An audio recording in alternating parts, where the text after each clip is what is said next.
नमस्कार, मैं हूं राहुल सिन्हा। सभी न्यूज मित्रों का स्वागत है। सत्ता की शुरुआत में सत्ते पे सत्ता, यानी 7 खबरें और दिलचस्प जानकारियां।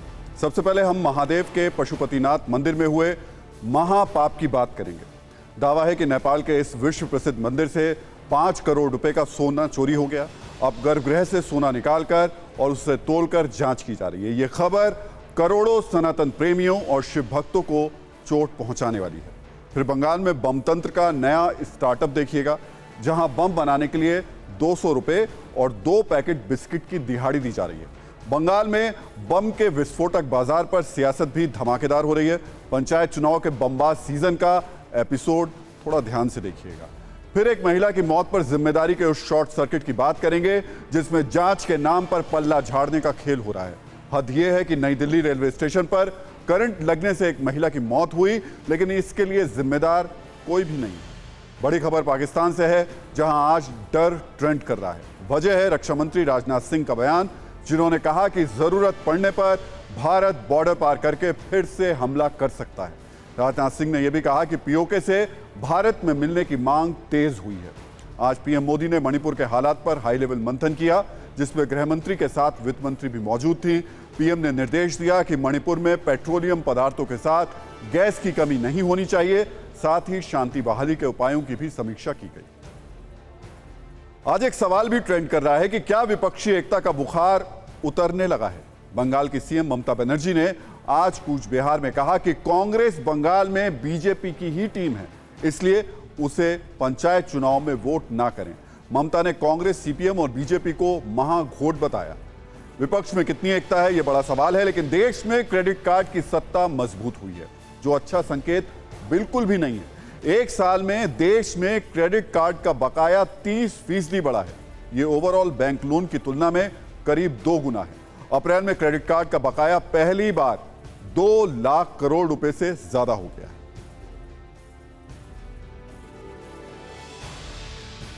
तो सत्ता में सबसे पहले बात करते हैं ऐसे भ्रष्टाचार की जो भगवान के घर में हुआ, ऐसे घोटाले की जो करोड़ों लोगों की आस्था के साथ किया गया।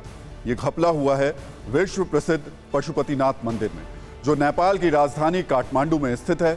भगवान भोलेनाथ का यह अद्भुत और अलौकिक मंदिर नेपाल में जरूर है, लेकिन यहां दुनिया के कई बड़े देशों से रोज हजारों की संख्या में श्रद्धालु आते हैं। दावा है कि महाशिवरात्रि के मौके पर तो यहां एक दिन में 5 लाख तक श्रद्धालु दर्शन के लिए आते हैं। भगवान शिव का जो मंदिर पूरी दुनिया में आस्था और धार्मिक महत्व के लिए विख्यात है, आज इसकी चर्चा एक घोटाले को लेकर हो रही है। सवाल करोड़ों हिंदुओं की आस्था का है, लिहाजा सत्ता में भगवान भोलेनाथ के इस मंदिर में हुई भ्रष्टाचार की कहानी का पर्दाफाश करना बेहद जरूरी है। सबसे पहले कुछ पॉइंट्स में इस घटना को डिकोड कर लेते हैं। नेपाल के पशुपतिनाथ मंदिर में 10 किलो सोना गायब होने का दावा किया जा रहा है। आरोप है कि पशुपतिनाथ मंदिर में जलहरी के निर्माण में हेराफेरी हुई। आप सोच रहे होंगे कि जलहरी क्या होता है, तो बता दें कि वो विशेष पात्र जिसमें शिवलिंग को स्थापित करते हैं, उसे जलहरी कहा जाता है। घोटाले की शिकायत के बाद नेपाल की एंटी करप्शन विभाग CIAA की टीम रविवार को मंदिर पहुंची। रविवार शाम 4 बजे करीब पशुपतिनाथ मंदिर में जांच शुरू हुई। पहले मंदिर से एक एक करके सभी श्रद्धालुओं को बाहर किया गया। उसके बाद मेन गेट को बंद करके सोना गायब होने की पड़ताल की गई। फिर एंटी करप्शन विभाग की टीम मंदिर के गर्भगृह से सोने को निकालकर जांच के लिए ले गई। जांच टीम के साथ बड़ी संख्या में पुलिस और सेना के जवान भी थे। इसको लेकर शिकायतें पहले से भी मिल रही हैं। नेपाल की राजनीति ऐसे आरोपों पर पहले से भी सुलग रही थी, लेकिन शिकायत दर्ज होने के बाद अब नेपाल का एंटी करप्शन विभाग एक्शन में है। CIA यानी commission of inquiry into abuse of authority की टीम अब दूध का दूध और पानी का पानी करने में जुट गई।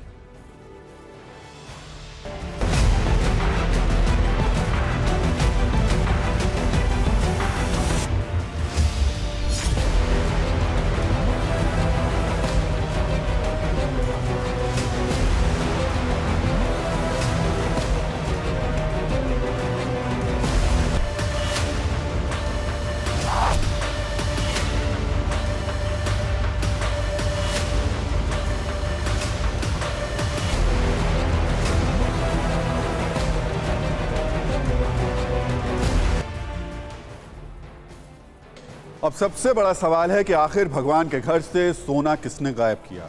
किसके इशारे पर गायब किया? क्या इसके पीछे नेपाल के किसी बड़े पावरफुल नेता का हाथ है? इन सवालों का जवाब तो अब जांच के बाद ही पता चलेगा, लेकिन पहले मंदिर से मिसिंग गोल्ड की मिस्ट्री को और बारीकी से समझते हैं। जैसा कि बताया जा रहा है, पशुपतिनाथ मंदिर में निर्माण कार्य के लिए गोल्ड खरीदा गया था। फरवरी 2021 में 80 करोड़ 11 हजार रुपए में 104 किलोग्राम सोना खरीदा गया था। नेपाल के सेंट्रल बैंक से ओली सरकार के कार्यकाल में यह गोल्ड खरीदा गया था। इसमें भ्रष्टाचार का पर्दाफाश तब हुआ जब यह शिकायत मिली कि इसके निर्माण में इस्तेमाल होने का जो सोना था उसका वजन 96 किलो से भी कम है। मतलब जितना गोल्ड नेपाल के सेंट्रल बैंक से खरीदा गया और जितना गोल्ड पशुपतिनाथ मंदिर के अंदर निर्माण में इस्तेमाल हुआ, उसमें करीब 10 किलोग्राम सोने का हिसाब मिला ही नहीं। यहां बताना जरूरी है कि सूत्रों के मुताबिक पीएडीटी यानी पशुपति एरिया डेवलपमेंट ट्रस्ट ने स्टेट ट्रेजरी से गोल्ड के लिए 80 करोड़ रुपए दिए थे। वैसे एक जरूरी बात यह भी है कि पहले से पशुपतिनाथ मंदिर के अंदर जलहरी का निर्माण चांदी से होता रहा है, लेकिन उस वक्त यहां के पीएम रहे ओली के निर्देश पर इसे सोने से बनवाया गया था। मामला यह बेहद ही गंभीर है। आपको बताते हैं कि इस गोल्ड की कीमत भारत में कितनी होगी। अगर भारत में आज की तारीख में औसत गोल्ड के रेट की बात करें तो देश में 1 ग्राम सोने की कीमत 5,840 रुपए है। वहीं 10 ग्राम सोने की बात करें तो इस रेट से 58,400 रुपए आते हैं। 10 किलोग्राम सोने की चोरी का आरोप है, लिहाजा इसकी कीमत अगर आप आज की डेट में देखेंगे, तारीख में देखेंगे, तो ये 5 करोड़ 84 लाख रुपए। आपको जानकर हैरानी होगी कि भारत की जगह चीन की सरकार को तवज्जो देने वाले कॉमरेड पी ओली ने निर्माण कार्य यह करवाया था। साल 2021 में केपी ओली सरकार ने हिंदू आस्था के केंद्र पशुपतिनाथ मंदिर के लिए गोल्ड खरीदा था। इसकी कहानी भी जल्दी से आपको समझा देते हैं। फरवरी 2021 में नेपाल में आम चुनाव से ठीक पहले केपी ओली ने पशुपतिनाथ मंदिर के अंदर निर्माण का फैसला लिया था। माना जाता है कि हिंदुओं को खुश करने के लिए ओली सरकार ने मंदिर के अंदर सोने से निर्मित नाग और जलहरी समेत कई मूर्तियां बनाने का फैसला लिया था। उस वक्त नेपाल की राष्ट्रपति विद्या देवी भंडारी ने पशुपतिनाथ मंदिर में नई जलहरी का उद्घाटन किया था। राष्ट्रपति विद्या देवी भंडारी पी ओली की party communist party of Nepal UML से जुड़ी रही। नेपाल में पशुपतिनाथ मंदिर के अंदर निर्माण में गड़बड़ी का मुद्दा पिछले महीने नेपाल की संसद में भी उठा था। जब संसद में सवाल पूछा गया था कि मंदिर के अंदर सोने की जगह चांदी या दूसरी धातु का इस्तेमाल किया गया था, इसके जवाब में केपी ओली ने कहा था कि यह पता लगाना पीएम का काम नहीं है। नेपाल के प्रधानमंत्री पुष्प कमल दहल ने भी ओली के इस स्पष्टीकरण पर समर्थन दिया था, लेकिन जब गड़बड़ी के मामले ने तूल पकड़ा तो अब नेपाल की एंटी करप्शन टीम एक्शन में आ गई। भगवान पशुपतिनाथ मंदिर का अपना ऐतिहासिक महत्व है। यह हिंदुओं की आस्था का बहुत बड़ा केंद्र है। यहां सिर्फ भारत और नेपाल ही नहीं बल्कि दुनिया के दूसरे देशों से भी साल भर भक्तों का तांता लगा रहता है। आपको बताते हैं यह मंदिर कहां है और इसकी अंतर्राष्ट्रीय पहचान क्या है। यह मंदिर नेपाल की राजधानी काठमांडू से 3 किलोमीटर उत्तर पश्चिम में है। यह बागमती नदी के किनारे देवपाटन गांव में स्थित है। यूनेस्को विश्व सांस्कृतिक विरासत स्थल की सूची में यह शामिल है। साल 1980 से 1989 से इस मंदिर को वर्ल्ड हेरिटेज माना जा रहा है। इसे नेपाल में भगवान शिव का सबसे पवित्र मंदिर माना जाता है। आज पशुपतिनाथ मंदिर में सोना गायब करने के इस घोटाले से वो घटना भी याद आ गई जो वाराणसी में 1983 में हुई थी। जनवरी 1983 में काशी विश्वनाथ मंदिर में सोने चांदी और अन्य कीमती जवाहरात की चोरी हुई थी। हमने उस दौर की न्यूज रिपोर्ट्स का अध्ययन किया तो पता चला तब ग्रिल वाले 2 दरवाजे खुले पाए गए थे और मंदिर की रक्षा में तैनात लोग सोते रह गए थे और उनका दावा था कि उन्हें कुछ सुनाई नहीं दिया था। रात में चोर मंदिर के अंदर घुसकर करीब 2.5 किलो सोना चुरा कर ले गए थे। इसके अलावा 6 से 9 किलो चांदी और अन्य जवाहरात भी चोरी हुए थे। उस दौर की न्यूज रिपोर्ट्स के अनुसार चांदी से मड़े हुए दरवाजों को खुरच कर चांदी निकाली गई थी। मंदिर परिसर में ही संगमरमर में जड़े चांदी के सिक्के उखाड़ लिए गए थे। उस दौर में यह नुकसान लाखों रुपए का था और आर्थिक नुकसान से भी बड़ी बात यह कि इससे लोगों की भावनाएं बहुत आहत हुई थी। लोग इस बात से आक्रोशित थे कि काशी विश्वनाथ धाम में चोरी की घटना कैसे हो सकती है। इसके खिलाफ बड़े स्तर पर प्रदर्शन हुए थे और मंदिर से जुड़े कुछ लोगों और उनके परिवार वालों की संलिप्तता इसमें पाई गई थी।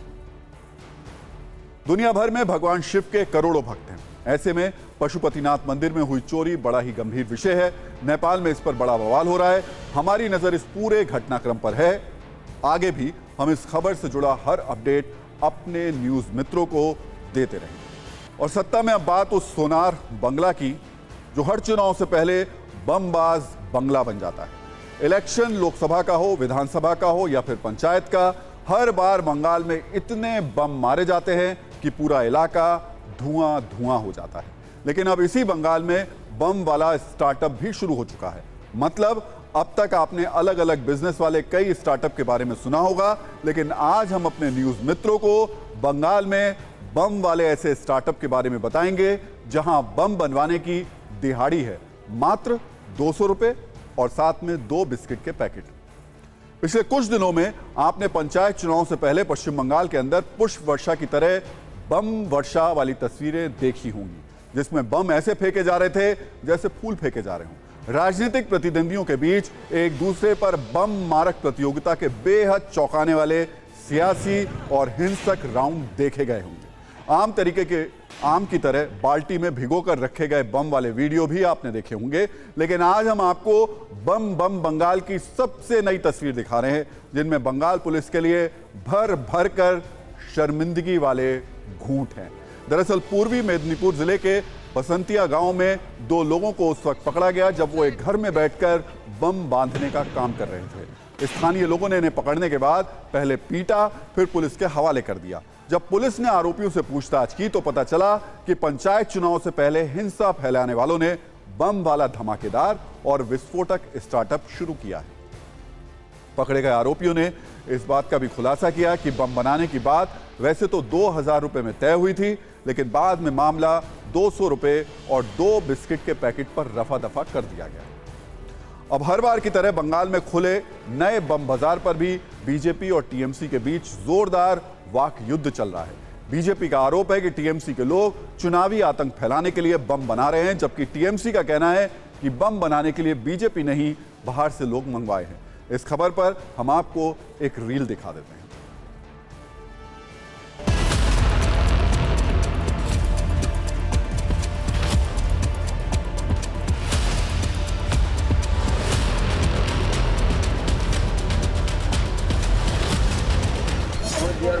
টাকা 200 টাকা দিচ্ছে, 2 বিস্কুট প্যাকেট যা দিতে দেয়।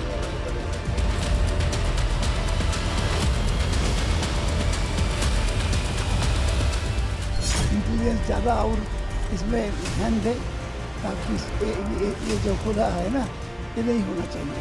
कहीं सीपीएम कर रहा है, कहीं बीजेपी कर रहा है, ये सब हो रहा है।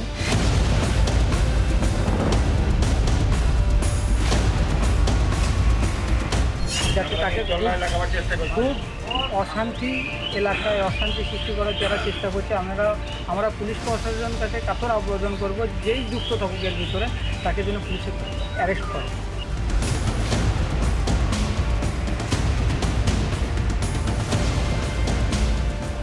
तृणमूल कांग्रेस बिना बम का चुनाव नहीं लड़ सकती। Trinamool has been accepted, tested and rejected by everyone. तो आज जो जनता का जो आक्रोश है वो तृणमूल का खिलाफ है। जनता किसी भी हालत से तृणमूल को हटाना चाहते हैं।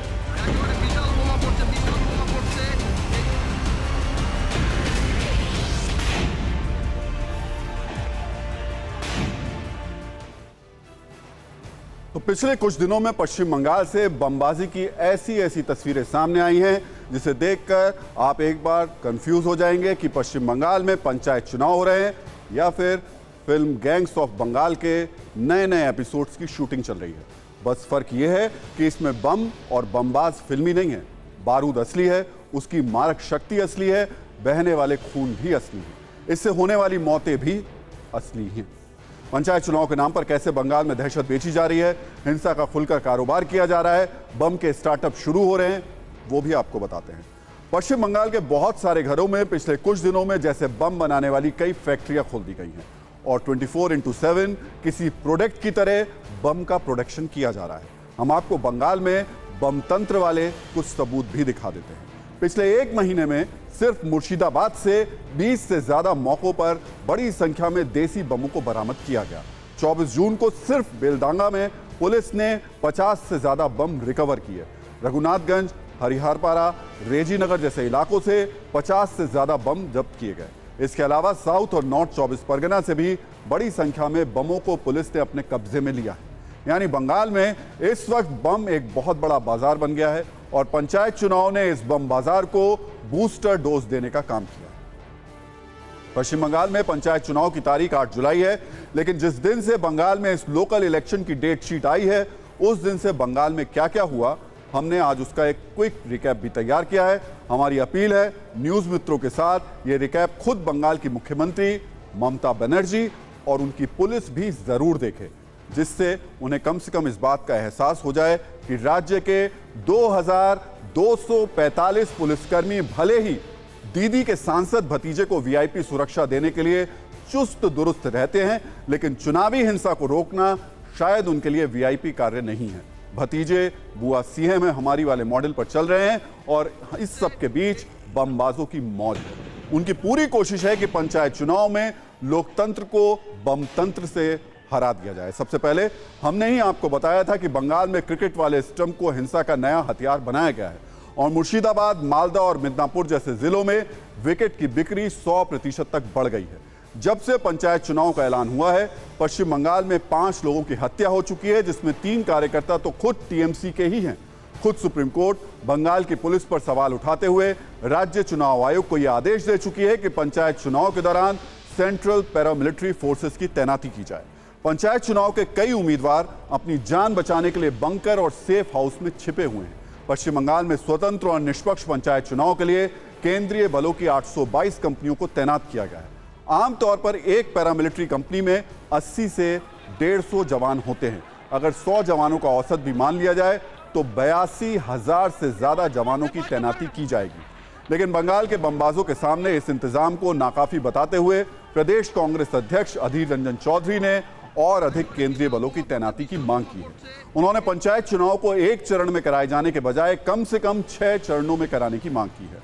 इतना सब होने के बाद ममता बनर्जी को लगता है कि बंगाल सियासत का शिकार हो रहा है, लोकतांत्रिक प्रक्रियाओं की हत्या हो रही है। लेकिन उनके विरोधी ये कह रहे हैं कि जहां गोली, हिंसा, मारपीट, लाठी डंडे, हत्या और बम जैसे शब्द किसी चुनाव के कीवर्ड्स हों, वहां सब कुछ भगवान भरोसे।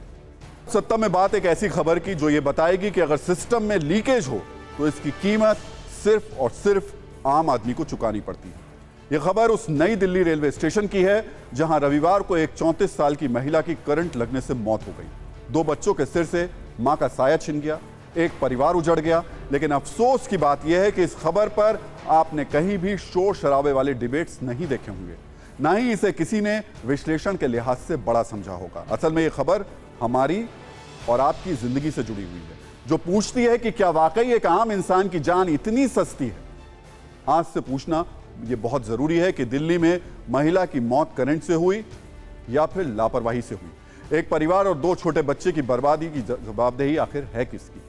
आज ये पूछना जरूरी है कि देश के सबसे हाईटेक रेलवे स्टेशन पर आखिर करंट का लीकेज कैसे हो गया। और शर्म की बात यह है कि आखिर जिम्मेदारी के सवाल पर जांच वाली टोपी ट्रांसफर का खेल क्यों किया जा रहा है। सवाल यह कि अगर इस घटना के लिए कोई भी अधिकारी जिम्मेदार नहीं है तो क्या बादल और बारिश जिम्मेदार है? क्या इस तरह हर हादसे को, इस बात का सबसे सटीक उदाहरण हम जब आम आदमी की जान की कोई कीमत नहीं है इस हिसाब से देखें। सवाल सिर्फ 34 साल की साक्षी का नहीं है, बल्कि उन करोड़ों लोगों का है जो कभी भी ऐसे हादसों का शिकार हो सकते हैं। तो बारिश में करंट लीकेज ना हो, क्या कोई इसकी जिम्मेदारी लेगा? क्या हमारे देश के नेता और अधिकारी सिर्फ फीता काटने के लिए हैं, या फिर आपस में बधाइयां बांट लेने से ही ऐसे हादसे रुक जाएंगे? 34 साल की साक्षी आहूजा रविवार सुबह अपने परिवार के साथ चंडीगढ़ की ट्रेन पकड़ने के लिए घर से निकली थी। स्टेशन पहुंच चुकी थी। रास्ते में पानी भरा हुआ था, जिससे बचने के लिए साक्षी ने एक खंबे को पकड़ा और यही उनका काल साबित हुआ, क्योंकि खंबे में पहले से ही करंट दौड़ रहा था। वो खंबा छूते ही साक्षी की मौत हो गई। लेकिन अफसोस की बात यह है कि इस दर्दनाक हादसे में जिम्मेदारी के नाम पर अब तक अगर कुछ हुआ है तो वो है पल्ला झाड़ने का काम, जिम्मेदारी से बचने का काम। ये बात आपको रेलवे का बयान सुनकर समझ में आ जाएगी। उत्तर रेलवे के सीपीआरओ दीपक कुमार के मुताबिक प्राथमिक जांच से लगता है कि बारिश का पानी जमा होने के कारण करंट लगने से यह हादसा हुआ। ऐसा लगता है कि इंसुलेशन फेलियर के कारण केबल से करंट का लीकेज हुआ, इसलिए यह रेलवे की कार्य प्रणाली में किसी प्रकार की कमी नहीं है। ऐसा हादसा दोबारा ना हो, इसके लिए जांच की जा रही है। दिल्ली मंडल में विद्युत सेफ्टी ड्राइव भी शुरू की गई है। एफएसएल की टीम ने भी मौके पर पहुंचकर जांच की है। दिल्ली पुलिस भी जांच कर रही है, लेकिन क्या कोई भी उस परिवार के जख्मों की जांच कर सकता है जो इस हादसे के बाद उजड़ गया? आज इस खबर को सिर्फ एक महिला साक्षी आहूजा की खबर समझकर मत देखिएगा। ये तो सिर्फ एक नाम है। रोज हमारे और आप जैसे बहुत सारे लोग नई दिल्ली रेलवे स्टेशन पर पहुंचते हैं, इसलिए साक्षी की जगह नाम किसी का भी हो सकता है।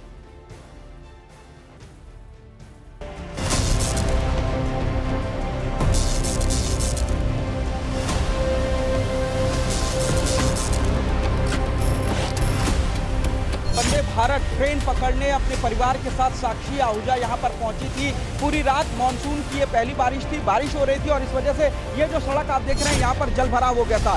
इस पानी से बचने के लिए जैसे ही साक्षी ने इस खंबे पर हाथ रखा तो इस खंबे में जो तारें थी वो नंगी तारें थी और इस वजह से खंबे में करंट उतर आया था और उस करंट की चपेट में आ गई थी साक्षी, जिसके बाद वो यहाँ पर गिर पड़ी। बड़ी मुश्किल से खंबे से उसको हटाया गया और उसके बाद अस्पताल ले गए तो डॉक्टरों ने उसको मृत घोषित कर दिया।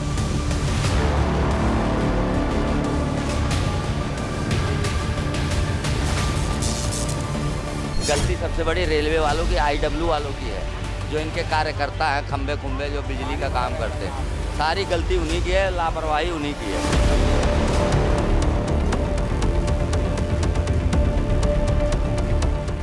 हमारे रेलवे मिनिस्टर साहब खुद एक IITN है, उनको पता होगा कि यहाँ पे एक दिन में कितने लोग वहाँ पे ट्रैवल करते हैं। न्यू दिल्ली रेलवे स्टेशन से कितने लोगों का आना जाना आगमन होता है। इस तरह की नेग्लिजेंस होना, इस तरह का बहुत ही निंदनीय है। अगर कोई प्रशासन वाला ये देख रहा है, मतलब एक मुंह पे थप्पड़ मारना चाहूँगा मैं इस चीज़ के लिए। Vande Mataram, bullet train, Shinkansen, फलाना दिखना, ये इन पे हम काम कर रहे हैं, बट इन चीज़ों पे भी कोई देखेगा?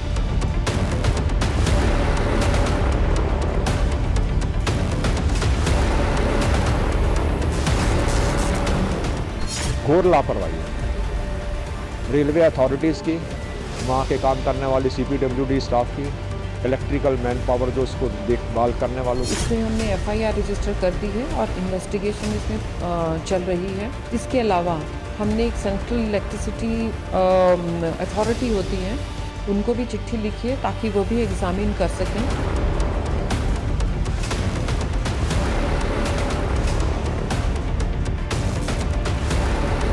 सवाल खड़े हो रहे हैं कि आखिर ये महिला जो कि अपने परिवार के साथ जा रही थी और पानी में मानसून की जो बारिश हुई है, पानी भरने की वजह से उसमें जो खंबे में करंट आया, तो आखिर इसका जिम्मेदार लापरवाही की वजह से कौन है? आज न्यूज मित्रों को इस पूरी घटना को एक दूसरे एंगल से भी देखना होगा। जिस नई दिल्ली रेलवे स्टेशन पर यह हादसा हुआ, उसे देश का सबसे हाईटेक रेलवे स्टेशन माना जाता है। रोज 4.5 लाख से ज्यादा लोग नई दिल्ली रेलवे स्टेशन पर आते हैं। रोज करीब 250 ट्रेन यहां से देश के अलग अलग हिस्सों के लिए रवाना होती हैं। वर्ष 2022 की एक रिपोर्ट के मुताबिक रेलवे को कमाई देने के मामले में राजधानी का नई दिल्ली रेलवे स्टेशन सबसे आगे है। रेलवे को इससे सालाना करीब 2400 करोड़ रुपए कमाई होती है, लेकिन उसी स्टेशन पर एक महिला की करंट लगने से मौत हो जाती है और जवाबदेही के नाम पर घोर सन्नाटा है। 2022 में सरकार ने बताया था कि करीब 4700 करोड़ रुपए से नई दिल्ली रेलवे स्टेशन को और मॉडर्न बनाया जाएगा। 40 मंजिला ट्विन टावर बनेंगे, मल्टी लेवल कार पार्किंग होगी, पिकअप और ड्रॉप जोन बनाए जाएंगे। लेकिन क्या इन सारी सुविधाओं के बीच इस बात को सुनिश्चित किया जा सकेगा कि कहीं करंट लीकेज और ऐसी ही किसी लापरवाही से किसी यात्री की जान नहीं जाएगी? इंफ्रास्ट्रक्चर की सत्ता की मजबूती होना देश की सत्ता की मजबूती है, यह बात 100% सच है। लेकिन एक सच ये भी है कि इंफ्रास्ट्रक्चर में रहने वाली इन खामियों की वजह से किसी की जान चली जाती है तो उसे नजरअंदाज बिल्कुल भी नहीं किया जा सकता। सरकारें हमेशा पीपल फ्रेंडली इंफ्रास्ट्रक्चर की बातें करती हैं, उस दिशा में अपनी क्षमता और इच्छा शक्ति के अनुसार काम भी करती हैं, लेकिन इसका जवाब भी किसी को देना होगा कि अगर ऐसे हादसे होंगे तो इंफ्रास्ट्रक्चर पीपल फ्रेंडली कैसे माना जाएगा। सत्ता में अब बात करते हैं मॉनसून की, जिसकी मनमानी कहीं राहत की बौछार कर रही है, कहीं बर्बादी की बूंदें गिरा रही है। इस बार 62 साल बाद मॉनसून का दुर्लभ संयोग बना है। एक साथ दिल्ली और मुंबई में मॉनसून की बारिश हुई है। आप इसे मॉनसून की छलांग या त्वरित हाई जंप भी कह सकते हैं।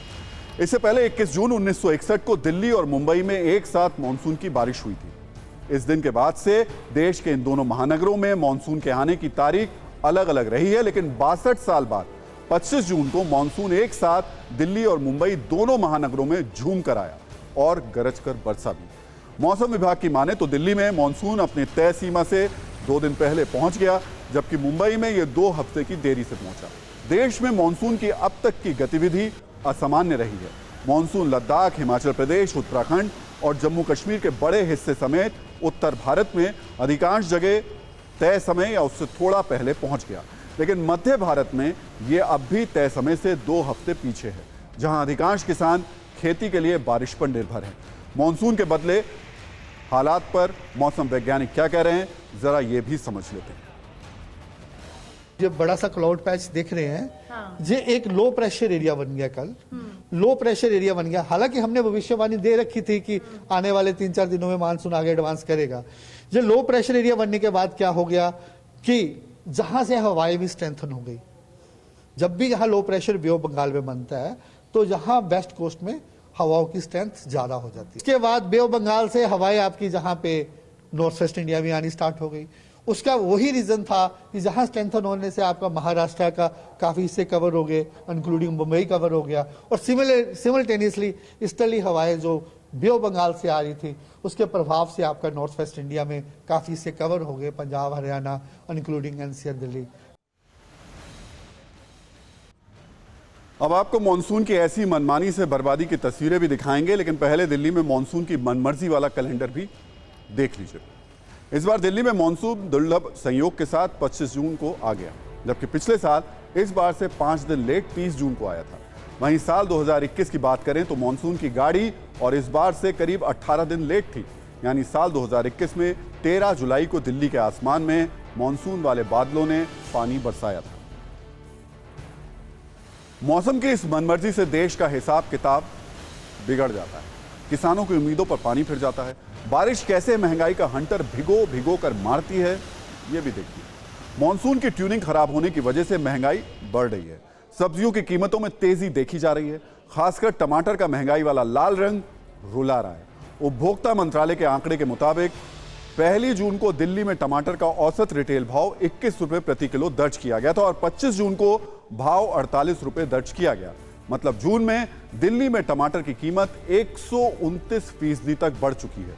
सोचिए, 1 महीने के अंदर टमाटर की कीमत रॉकेट की रफ्तार से बढ़ते हुए 2 गुनी से भी ज्यादा हो गई।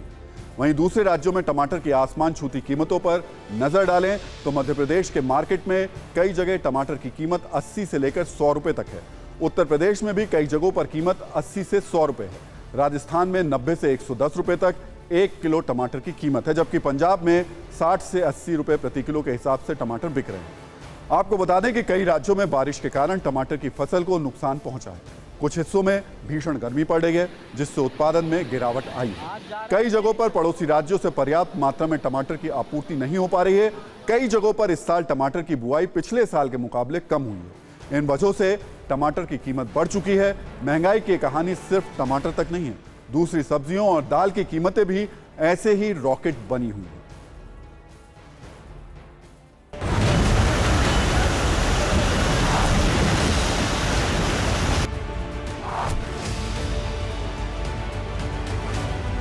टमाटर के भाव क्या है अभी? टमाटर 80 रुपये किलो। पहले क्या भाव था और अभी क्या भाव?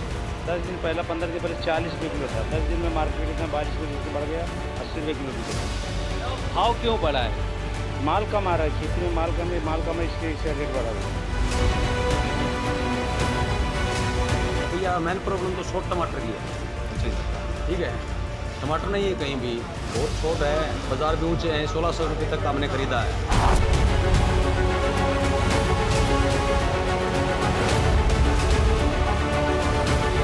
राजस्थान में बारिश बहुत कम हुई है और ये ऐसा वायरस चला है जो जिसने टमाटर लगाया वो सारे टमाटर चालू होने से पहले ही खत्म हो गया।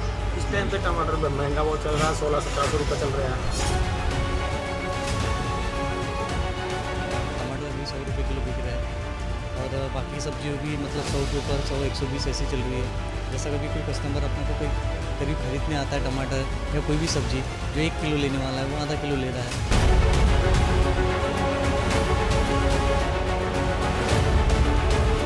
हकीकत ये है कि जितनी हमें दाल चाहिए उतनी हम पैदा नहीं कर रहे। और अंतर्राष्ट्रीय स्तर में भी अब दालों का कंजम्पशन बढ़ गया है, क्योंकि जो वेगान कॉन्सेप्ट चल रहा है, लोग नॉन वेजिटेरियन से वेजिटेरियन बन रहे हैं। तो पहले जो अंतर्राष्ट्रीय मार्केट में दालें आसानी से मिल जाती थी, अब उनमें दिक्कत आ रही है।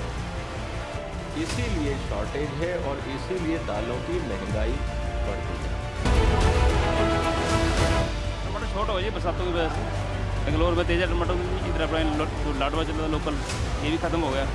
जो हिमाचल का टमाटर वहाँ बारिश हो रही है बहुत तेज़, वहाँ भी टमाटर मतलब पहले जैसे 100% था, 40% टमाटर बारिश की वजह से सारा टमाटर ख़राब हो रहा है। तो ये रेट अभी और ऊपर जाता नज़र आ रहा है।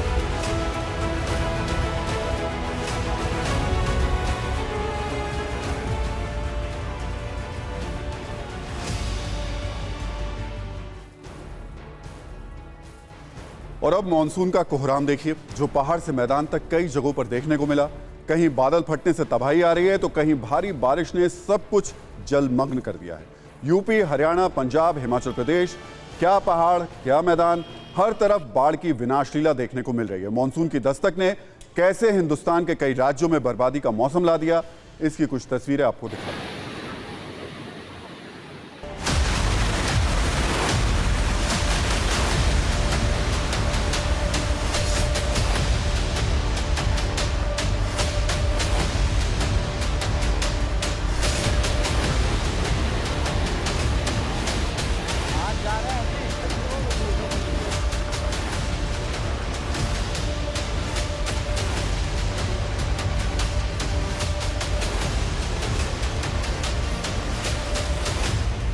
चंडीगढ़ मनाली नेशनल हाईवे 21 पिछले करीब 24 घंटे से बंद है और लगातार इस हाईवे को खोलने का प्रयास किया जा रहा है। वजह है लगातार हो रही बारिश, और बारिश की वजह से लैंडस्लाइड होना।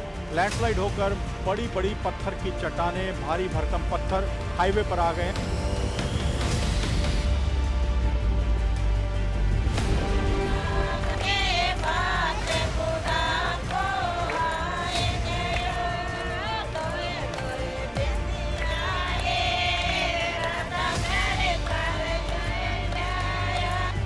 कई किलोमीटर लंबा ये जाम है। हालांकि छोटी गाड़ियां भी आगे जा रही हैं, लेकिन आगे हाईवे बंद है और हाईवे को खोलने का काम किया जा रहा है। जो बड़ी गाड़ियां हैं, जिसमें ट्रक हैं, कमर्शियल वाहन हैं, और इसके अलावा वोल्वो बसेस हैं और दूसरी बसें हैं, उनको पीछे ही रोक दिया गया है।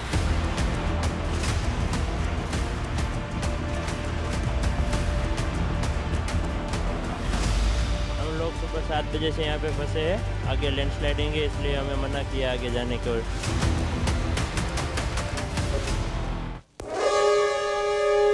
ओह, तो देखिए सत्ता में आज का टाइम खत्म हो गया, लेकिन सभी न्यूज़ मित्रों से हमारी न्यूज़ रिक्वेस्ट है कि वो सत्ता की न्यूज़ रील्स को ज़्यादा से ज़्यादा शेयर करें और अपने सुझाव हमें व्हाट्सएप जरूर करें।